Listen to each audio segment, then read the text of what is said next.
پہ کلیریفیکیشن کرنی پڑے گی. یہ لوگ جب آپ کہتے ہیں تو آپ سے مراد پرماننٹ گورنمنٹ جو ہے, ملٹری, سویلین, جوڈیشل بیوروکریسی, کون لوگ ہیں آپ یہ لوگ کہتے ہیں؟ پرماننٹ حکومت تو ملٹری اسٹیبلشمنٹ کی ہے, ٹھیک ہے, وہ کسی کو اتارتے ہیں اور کسی کو بٹھاتے ہیں. سول بیوروکریسی صرف کولیبریٹر ہیں. سول بیوروکریسی اس وقت کولیبریٹر ہیں, اور سول بیوروکریسی انتہائی اس وقت ایک کمزور پوزیشن میں چلی گئی ہے. ان کی کمپیٹنسی کے بھی ایشو ہیں, اور وہ میں سمجھتا ہوں کہ ایک طرح سے صرف لوٹ مار میں لگی ہے, اور ان کو اور کچھ پاکستان کی نہیں پڑی.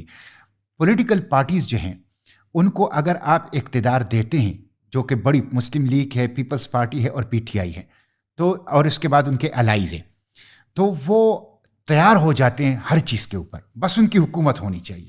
آپ دیکھیں نا 2018 میں جو سین تھا وہی 2024 میں ہے. صرف کھلاڑی, چہرے, پارٹیاں اور نام بدل گئی. پہلے پی ٹی آئی کی جو پوزیشن تھی وہ اب مسلم لیگ نون کی ہے, کسی حد تک پیپلز پارٹی کی ہے, کسی حد تک جے یو آئی اور این پی کی ہے, ایم کے ایم کی ہے, اور جو اس وقت مسلم لیگ نون کی پوزیشن تھی وہ اس وقت پی ٹی آئی کی ہے. آپ نیب کے دیکھ لیں, آپ عدالت کے کیسز کو دیکھ لیں, آپ میڈیا ٹرائل کو دیکھ لیں, آپ اسٹیٹ انسٹیٹیوشن کو ان کو روکنے کے حوالے سے جو کردار ہے اس کو دیکھ لیں.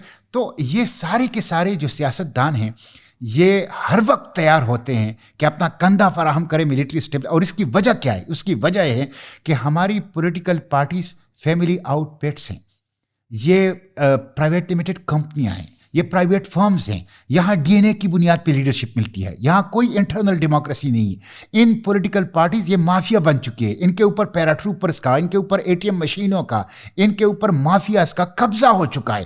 اس کی وجہ سے یہ پبلک کے سینٹیمنٹس کو ریپرزینٹ نہیں کرتے, یہ پبلک کا کیس نہیں لڑتے, یہ اپنی طاقت وہاں سے ڈرا نہیں کرتے, یہ اپنی طاقت ان بیرکوں سے ڈرا کرتے ہیں. تو میں سمجھتا ہوں یہ پی ٹی آئی کی کچھ اب کرنٹلی ڈپینڈنسی نظر آ رہی ہے پبلک سینٹیمنٹ کے اوپر, اور وہ تھوڑا وزن بھی ڈال رہی ہے اس طرف. آپ کو نہیں لگتا کہ پی ٹی آئی کی بیرک ڈپینڈنسی اب تھوڑی سی, میرا خیال ہے وہ جس طرح بچے کو باٹل کے اوپر سے وین آف نہیں کیا جاتا, شاید جلدی بوتل نکال لیا اس کے منہ سے پیسیفائر جو ہے. دیکھیں یہ بات آپ بالکل ٹھیک ہے کہ بوتل ذرا غیر متوقع طور پر جلدی نکال دیا, لیکن وہ جو آپ کو یہ حالات کا جبر ہے اور یہ مجبوری کی ایک اسٹریٹجی ہے, اور وہ اس کوشش میں لگی ہیں. یعنی میں تو اس کا خود گواہ ہوں کہ جب جنرل باجوہ کی ایکسٹینشن ہو رہی تھی تو آپ کو پتہ ہے کہ قومی اسمبلی اور سینٹ کے کوئی 440 سے زیادہ ممبران ہیں.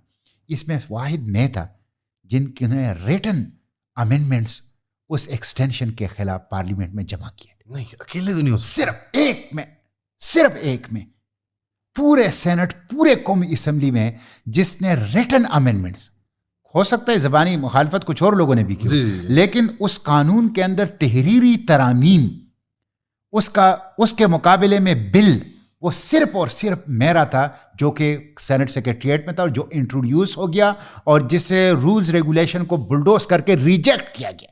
مجھے پریزنٹ کرنے, اس کے اوپر بولنے کا موقع نہیں. آپ کو پتہ ہے اس وقت مجھے مسلم لیگ نون اپوزیشن میں تھی, پی ٹی آئی حکومت میں تھی, تو ان دونوں کے درمیان ایک دور تھا Peoples Party Muslim League versus P T I کہ ہم زیادہ سے زیادہ باجوہ کو خوش کر لیں. تو میں نے ایک مسلم لیگ کے بڑے نامی گرامی لیڈر سے پوچھا کہ یہ آپ لوگوں نے کیا کیا؟ یہ سوشل میڈیا پہ آپ لوگوں کے خلاف ایک پورا کیمپین چل رہا ہے اور آپ لوگوں کا سٹانس تھا ووٹ کو عزت دو, یہ آپ کیا کر رہے ہیں؟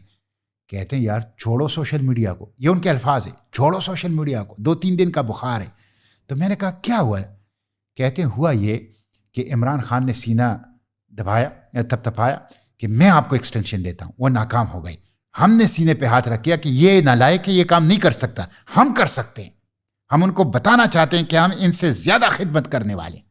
اب جہاں یہ کیفیت ہو کہ ایک سرکاری نوکر, سروسز چیف تو 22 گریڈ کا ایک افسر ہوتا ہے نا, اس کی خوشنودی کے لیے آؤٹ آف دا وے جا کے پولیٹیکل پارٹیز, بڑی پولیٹیکل پارٹیز ایسے مقابلہ کرتے ہیں, تو وہاں پارلیمنٹ کیسے ساورن ہوگا, کیسے عوام کی امیدوں کا مرکز ہوگا؟